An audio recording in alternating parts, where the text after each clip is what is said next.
Hello everyone. අද මම ඔයාලට කියලා දෙන්නේ මේ tense එකක තියෙන වැදගත්කම. ඒ කියන්නේ ඉංග්‍රීසි වල ඔයාලා දන්නවා active voice වල tenses 12ක් තියෙනවා. එතකොට මේ tense එකක් එක tense එකෙන් tense එකට වෙනස්. එතකොට මේවා කොහොමද අපි ඉංග්‍රීසි කතා කරනකොට වැදගත් වෙන්නේ කියලා තමයි මේකේ කතා කරන්නේ. මම ගන්නවා එක verb එකක් do the laundry. රෙදි හොදනවා. එතකොට මේකේ verb එක තමයි do.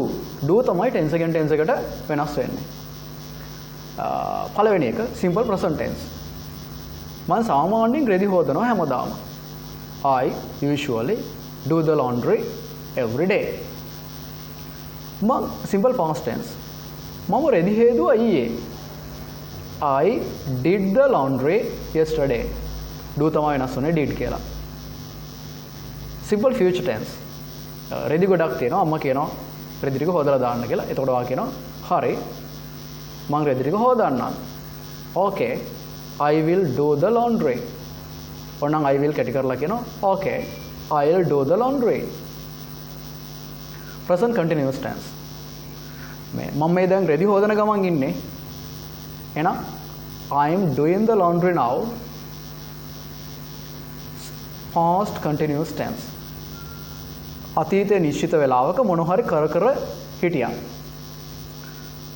ඊයේ ඔයා මට කෝල් එකක් දෙනකොට මම රෙදි හොදන ගමන් හිටියේ. මම රෙදි හොදමින් හිටියා. When you called me yesterday, I was doing the laundry. I was doing the laundry.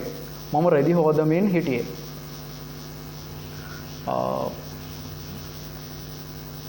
හෙට මේ වෙලාවට මම රෙදි හොදමින් ඉඳී. future continuous tense. future continuous tense. අනාගතයේ නිශ්චිත මොහොතක යමක් කරමින් ඉඳී. I will be doing the laundry tomorrow at this time. ඕනනම් I will be කැටි කරනවා. I'll be doing the laundry tomorrow at this time. ඊළඟට present perfect tense.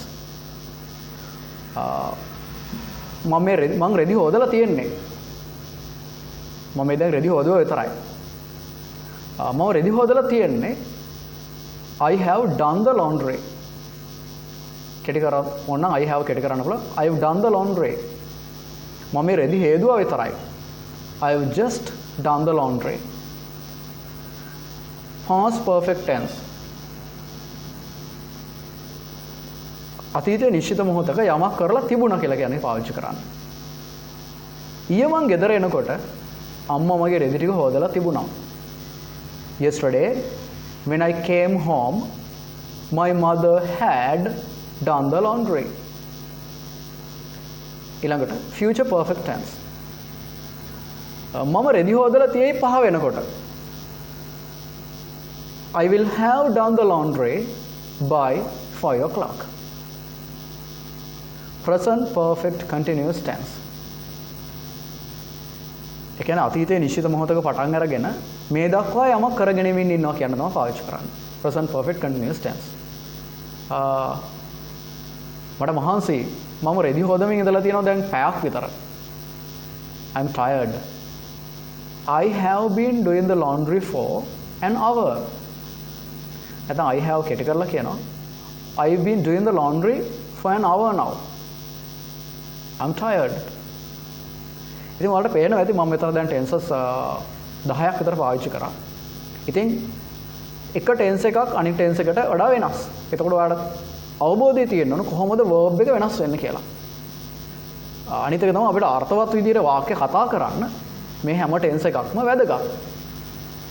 ඉතින් tenses පිළිවෙලට උගන්වන course එකකින් හරියට පිළිවෙලට ඉංග්‍රීසි ටික ඉගෙන ගන්න.